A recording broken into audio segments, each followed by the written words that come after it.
so glad to be here today. Thank you all for coming out and for being curious about this topic. Is anyone here, were you a theater kid or are you the parent to a theater kid? So then you know what it's like. You know, I was a theater kid. I was very theatrical, and I've always been fascinated with myth and mythology, stories. We were brought up Christian. I was fascinated with Bible stories too, and I would always act them out. You know, I'd read the stories. You know, I read myth and everything, and I would always act it out, and I often just wasn't satisfied with the way that the stories end. So I'd be like, no, wait a minute. This is not how it went with the Queen of Sheba. I like it this way, you know. So playing like that kind of grew up with me. I became a professional dancer and teacher, and just continued to be a student of mythology and mythos and how it moves in our psyches. Today we're going to be talking about the birth of Athena, the Greek goddess of wisdom, justice. She's a champion of heroes. She's the warrior goddess. She is also a helper goddess, someone who, over and over and over in the stories, she pops up at a key moment and whispers something in the hero's ear. Try this. How about this? How about that? You know, so she's quite an ally. Very, very interesting, interesting archetype. And oftentimes people ask me, well, why the Greeks? Why are you so fascinated with the Greeks? Well, I'm a native of Macedonia, so I've got kind of, you know, ethnic and geographical proximity to it all, but in a larger way, what has become Western civilization rests so firmly on certain cultural foundations that the Greeks have established, and narratives and ways of looking at things, especially the balance of power and how that plays itself out with us nowadays, interpersonally, intrapersonally, and even transpersonally. So any of those terms unfamiliar to anyone? Interpersonal being between us, the dynamics between us. Intrapersonal being my inner dynamics between the different parts of me. And then transpersonally being the dynamics between me, my own development, and the greater whole, right? So why study the myths? You know, authors like Joseph Campbell, who's heard of Joseph Campbell? It's just such a wonderful demystifier of the myths, right? It's a great invitation into the myths. Really kind of going into the river beneath the river, as Clarissa Pinkola Estes likes to say, about that certain stories, they lead us to a deeper wisdom. And, you know, I've heard it called the oldest form of therapy. People, you know, our ancestors would get together and tell these stories and retell these stories, and by telling them and retelling them and then enacting them and then putting them into ceremony, as the Greeks were famous for doing, their souls, their inner life would go through that cycle again, and you would replicate and you would relive and you would renew by engaging in the myth. So to me, that's really, really, really fascinating. It's really fascinating, especially in light of this whole idea of, you know, diving into the myth, taking what's essential, and then flipping the script, empowering ourselves to flip the script and say, no, wait a minute. Now, I know that I've inherited this through, you know, centuries and centuries of life being this way, but I'm going to get into it intentionally, and I'm going to change a few things.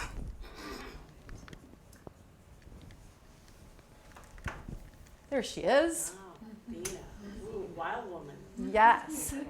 So who's heard of Athena before? Okay, great. Possibly that being part of the title is what brought you here today. She has a way of drawing her people to her. The goddess of wisdom, the goddess of vision, justice, civilization. You know, do you know how the city of Athens got its name? Because there was a competition between Athena and Poseidon about who would be the patron deity of this city. And so in order to be chosen as the patron deity of the city, each deity offered a gift to the people. So Poseidon offered a salt spring. Athena offered the olive tree, upon which Athens' great wealth was founded. So, hi there.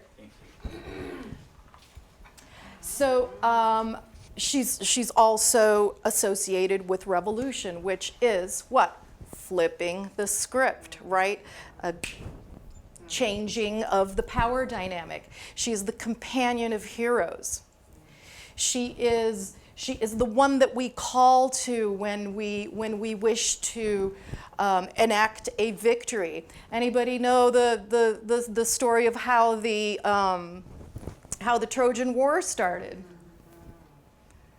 Right? The golden apple tossed between three goddesses, the warrior, the lover, and the queen. And that was all orchestrated by Zeus, the patriarch. Now, why would the patriarch be interested in causing discord between those three aspects of the feminine? It's interesting stuff, right? And so, as the story goes, who had to adjudicate the apple was the hapless Prince of Troy, Paris, who then the goddesses offered him gifts too.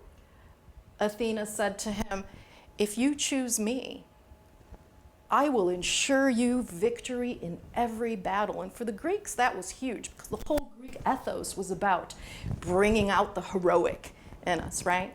Hera took him to the top of the mountain and said, "Everything you see here will be yours. I give you dominion." And then Aphrodite said, "If you pick me, I'll give you Helen of Troy." And so on, and so on, and so on. So, victory, the mind, using the power of mind over matter, mastery, right? She's often pictured with a chariot, right?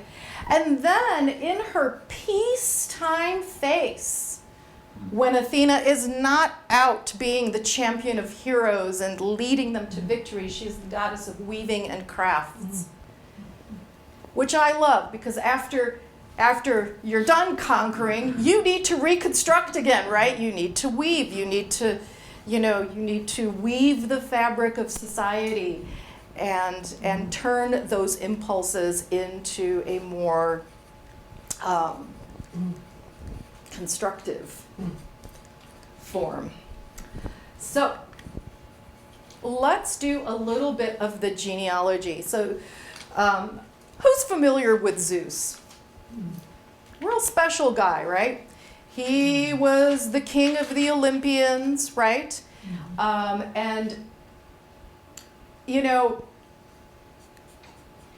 the Greek mythology is largely based on a consumption and a regurgitation of earlier mythologies. So as the Greeks conquered certain civilizations, they would take their stories and recast it. They would flip the script, wouldn't they? They would recast them to suit the Hellenization of the world. And so the Titaness Metis was of an earlier pantheon of gods, the Titans, right? Mm-hmm. They were the forebears of the Olympians, okay? And so you see in the myths how Zeus mates with this Titaness, and then these gods come out, and then he mates with this one, and then these gods and goddesses came out. He you know, the project of colonialism and conquest was often carried out through marriage and rape of the conquered people's women, right? And then they would, you know, come up with a new narrative that had just enough of the old one left to keep the conquered people happy, but that it got them started onto a whole other way of thinking about themselves, what it meant to be Greek, what it meant to be Greek in the universe, how the Greeks saw themselves. The Greeks were the first ancient civilization to recast the gods in the image of people. Prior to the Greeks, we had composite deities. Head of a jackal, body of a man. Right? The Egyptians, the Sumerians, the Babylonians, the winged cherubs, and then the Greeks projected that superhumanity onto their deities. And so, anyways, so here's how the story went. So Zeus was attracted to the Titaness Metis, whose name meant wise counsel. Wise counsel. And so she became pregnant, and then the oracle predicted that the child that would result from this union would overshadow the father. Sound familiar? Hi Freud, hi Oedipus, all of that. See how we've, it's with us. So the oracle predicted that this child would overshadow the father in every way, and Zeus said, mm-mm. So he swallowed the mother whole. Wow. Which again, we need to come back from thinking about these things literally, but to really think about it symbolically, like to consume that ancient culture and that ancient wisdom, right? So he swallowed her whole, and then as the story goes, the child developed inside of Zeus. Athena was the child. And she grew and she grew and she grew until she became a headache in her daddy's head. So potent and so painful that Zeus asked the forge god Hephaestus to cleave his head open with an axe. And then Athena emerged from his head with a terrible war cry. See, there she is. She almost kind of looks like a little decoration, doesn't she? Right? So she burst fully formed and fully armed into the world, emitting a powerful war cry that made the entirety of Olympus tremble. And so when I began my own journey with Athena, reading books, I also love to look at the art. I love to see how artists have depicted these themes throughout history.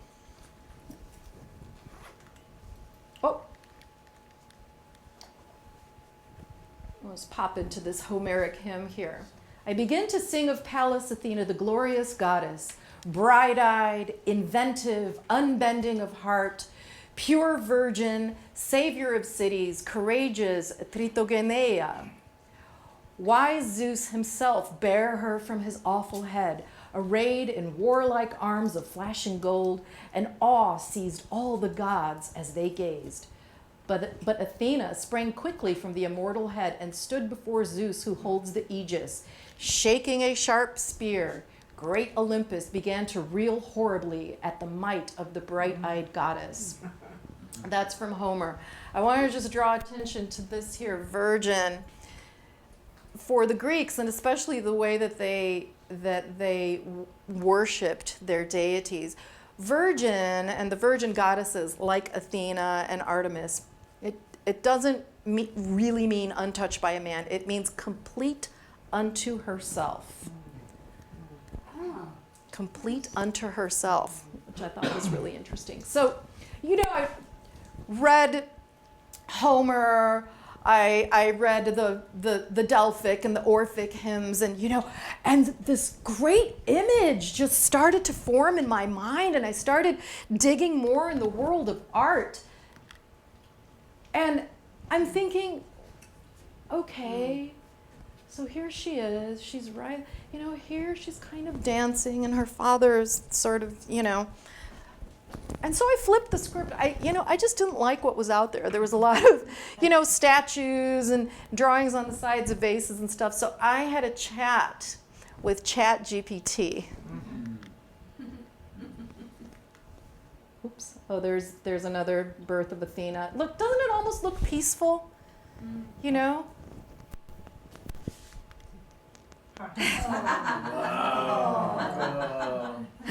cow. Wow.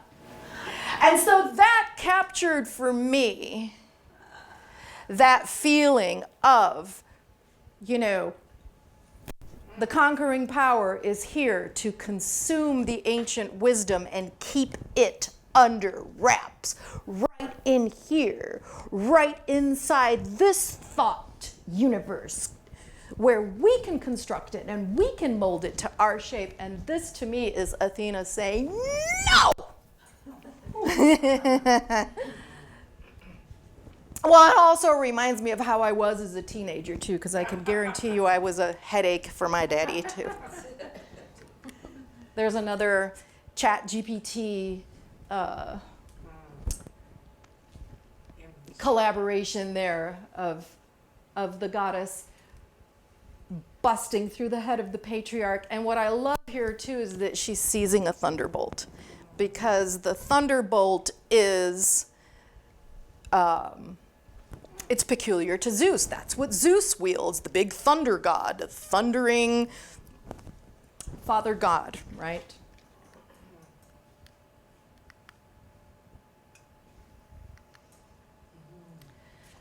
So, what does this all mean to us, right? Why have we gathered here today to talk about this myth? So,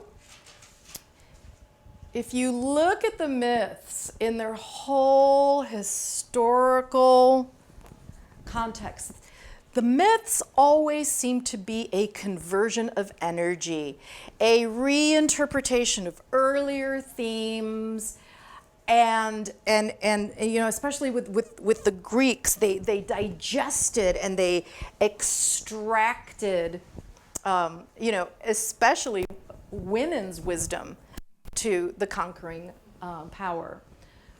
We can look at it as a kind of cultural cannibalism. The spread of Christianity did the same thing, going around conquering, recasting, like horned gods as devils and so on and so on. So it's definitely psyops, isn't it? And so when I think about the birth of Athena, and I think about my own life, and I think about the breakthroughs that I've had to make, I realize that the birth of Athena is the picture of the breaking of a barrier. She was going to get out no matter what. You could not keep that deep wisdom down. She was going to get out no matter what. And so this is where it starts to touch our lives. There's a thing called participation mystique. It means that we can feel ourselves in the story. That we're not taking it literally, but every single one of us has been in a position where somebody in a position of power over you has tried to keep you contained, has tried to mold you, has tried to,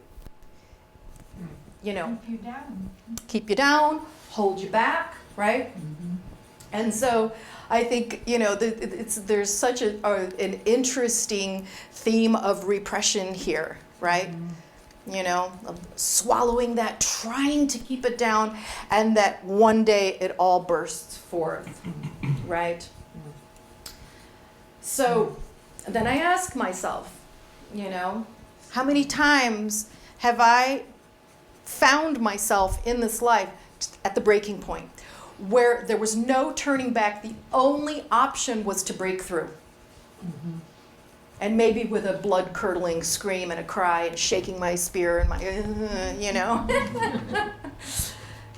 what's it going to take to break through and seize our power? What types of inherited limiting scripts and narratives can we no longer tolerate to be in our minds? And then, as I started to do my own hermeneutics to the story, I loved that scene of her breaking out. And then I thought, well, if I were Athena, what would be the first thing I would do after I busted through my dad's head? Aha.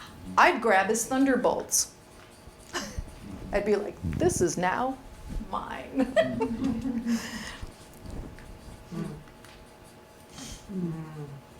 So I invite you to hold this image in your heads and in your minds and in your hearts, because we're going to work with that during the embodiment sequence that we're going to do today. She pops up in pop culture. I had a, she also pops up in nation building. What is the Statue of Liberty but another form of Athena, right? All of the maiden warrior goddesses, have you ever heard of Britannia? Rule Britannia, she's an Athena figure, but there's the Union Jack on the shield instead of the head of Medusa. But anyways, here's a way that she's popped up in pop culture as Wonder Woman, right? And so this is another piece that we're going to work with during the embodiment. Has anyone here, you probably enjoy TED Talks, otherwise you wouldn't be here this evening, right?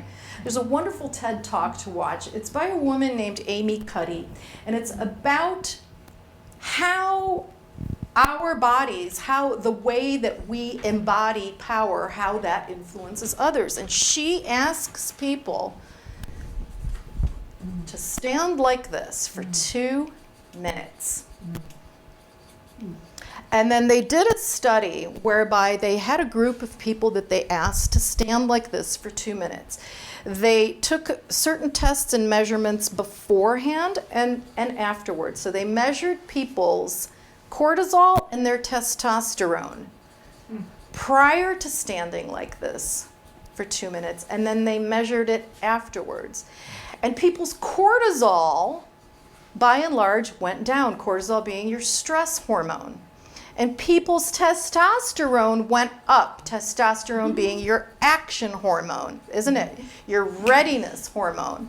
And so there's been quite a bit of study about that, that like the sort of biochemical cocktail of being powerful means that we're not stressed out. A truly powerful person is not stressed out. They are in their equanimity.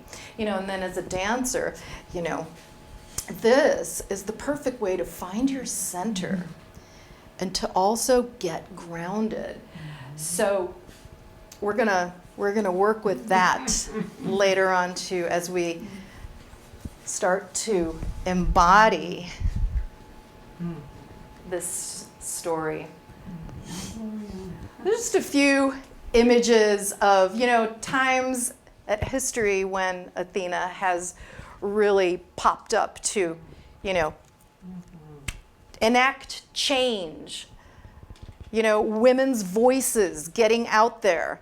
Women flipping the script. Women seizing the thunderbolt.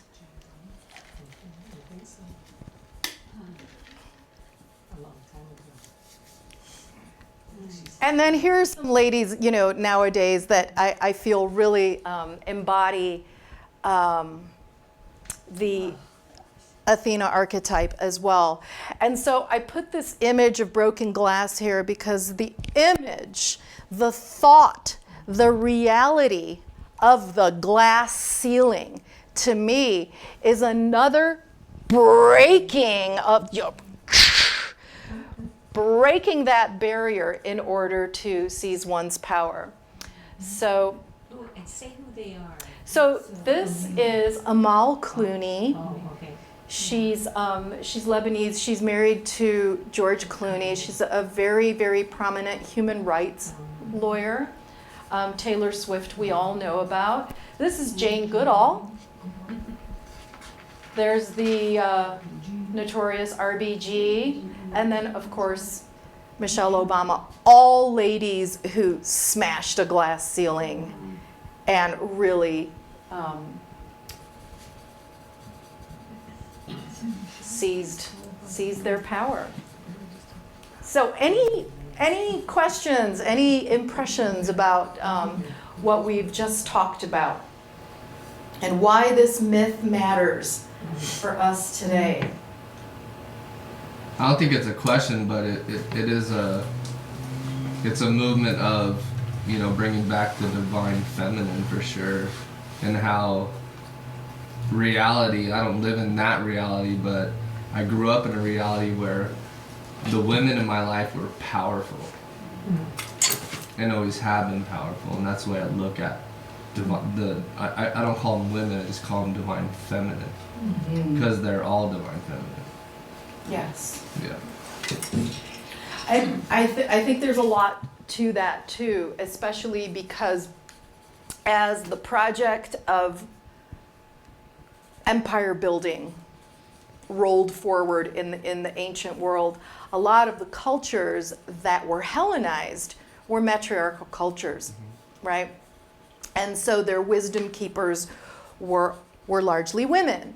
And so the attempt to consume that, I feel like, you know, the Greeks left enough of it in the story to where it's a cautionary tale too, isn't it? Yeah. And so as we get closer to the myth now, thinking about like, where does my life meet the myth? I invite you to think about a time in your life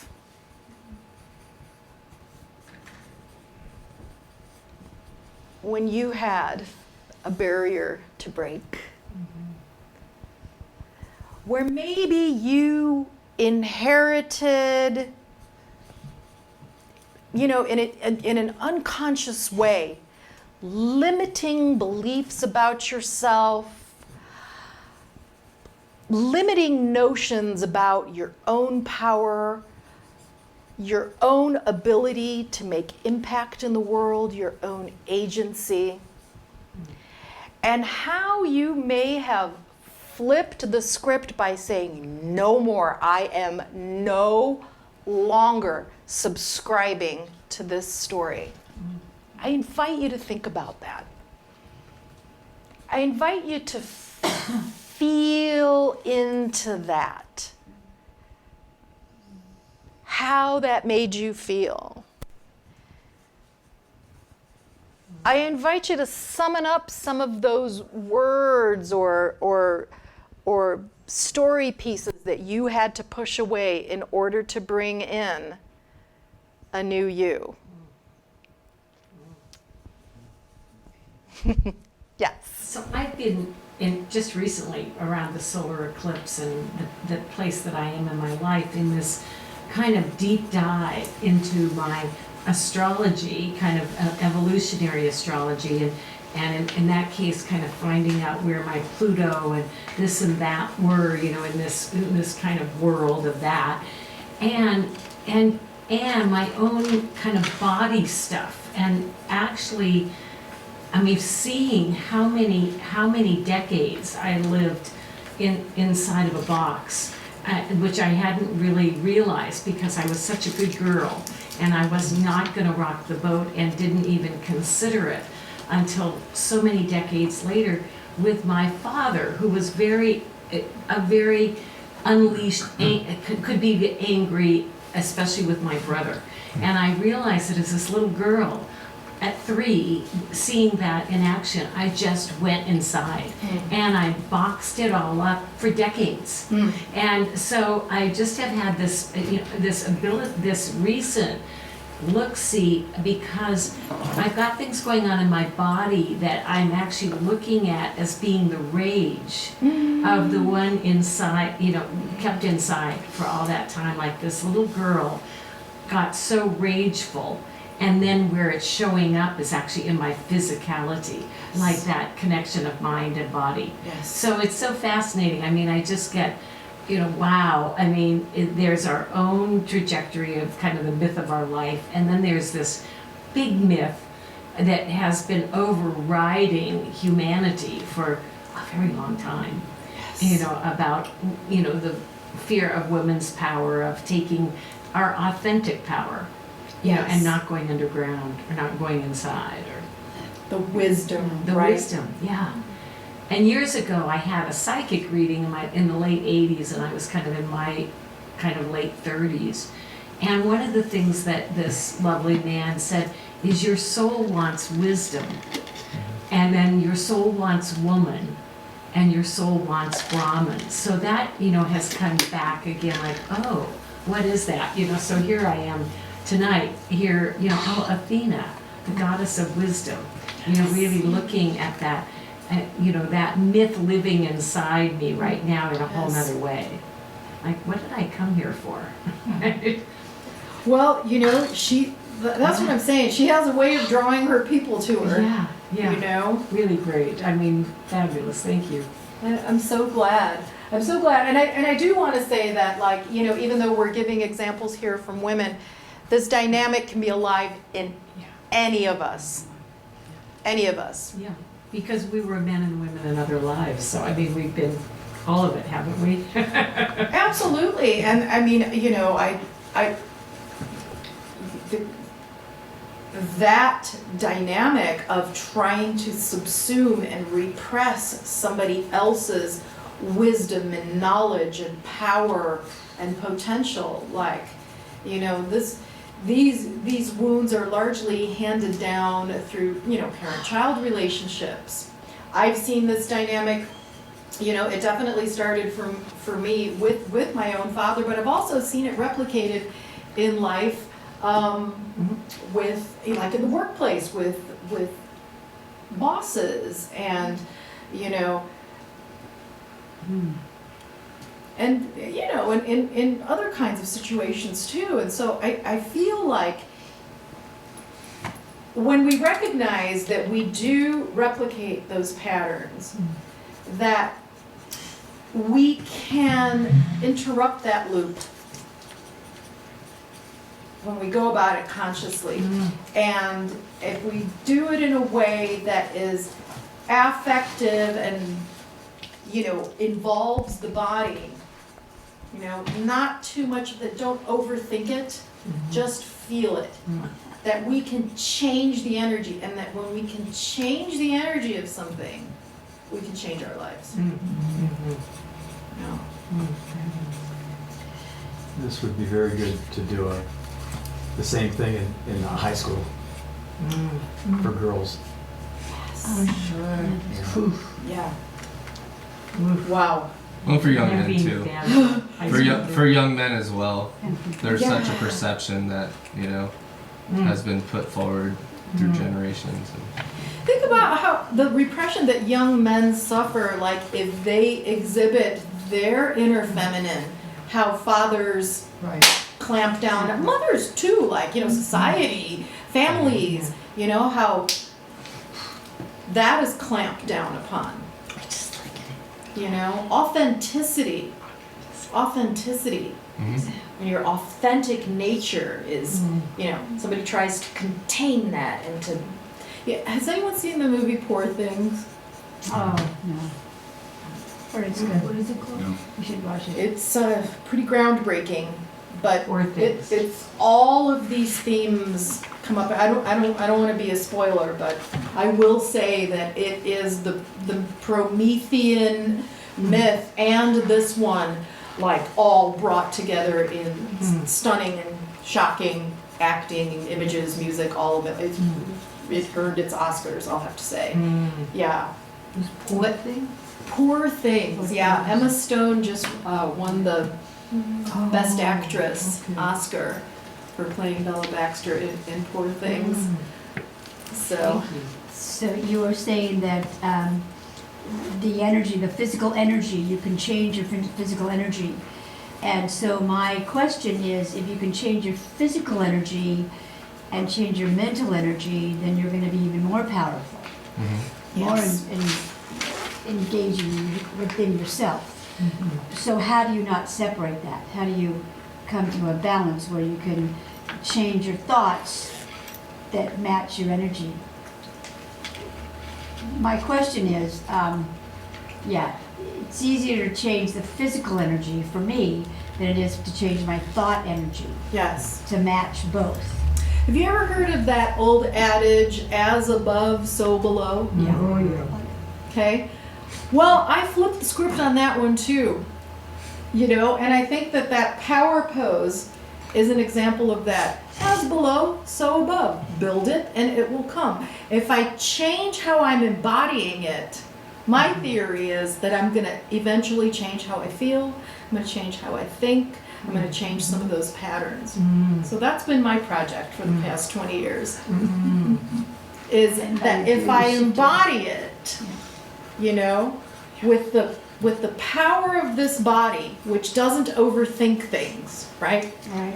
The body is, you know, it's the soft animal that just is and feels, and you know, and so one of the things that for me has often been missing, like in religious experience and that type of thing, is the body. You know, I was born Eastern Orthodox, and I was that weird kid that could not wait to go to church because there was candles and there was incense and they were chanting, and you know, and I would always want to, you know, and I would want to move, and my grannies would be like, you know, so it goes back. It goes back a long way for me. I really do feel that the enactment in and of itself is such a potent signal to the psyche that we've made a breakthrough.